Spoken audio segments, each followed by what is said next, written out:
பட்ஜெட்டில் அறிவித்தபடி Hosur tidal park தொடர்பாக திட்ட ஆலோசகர்களை தேர்வு செய்ய டெண்டர் விடப்பட்டுள்ளது. இது பற்றிய மேலும் விவரங்களை தருகிறார் நமது செய்தியாளர் கண்ணன். கண்ணன், இது தொடர்பான முழு விவரம்.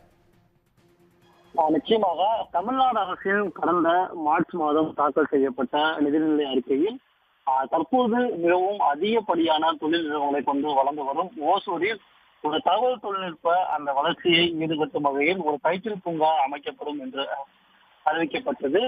இதற்கான கட்டணம் சுமார் 400 கோடியில் 5 லட்சம் சதுர அடி பரப்பளவில் உயர்தர அலுவலக வசதிகளை கொண்ட வகையில் இந்த டைட்டில் பூங்கா அமைக்கப்படும் என்று பட்ஜெட்டில் அறிவிக்கப்பட்டது.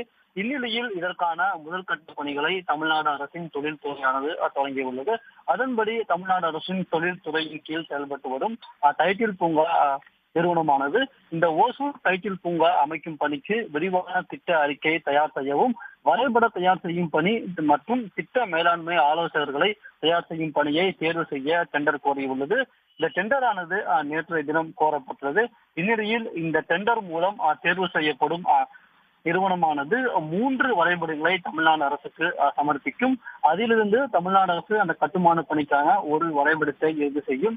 இதனைத் தொடர்ந்து சுற்றுச்சூழல் அனுமதி மற்றும் தமிழ்நாடு மாசு கட்டுப்பாட்டு வாரிய அனுமதி உள்ளிட்ட பல்வேறு அனுமதிகள் பெறப்பட்டு இந்த ஆண்டு இறுதிக்குள் இந்த ஓசூர் டைட்டில் பூங்கா கட்டுமான பணிகளை தொடங்க தமிழ்நாடு அரசு திட்டமிட்டு வருகிறது.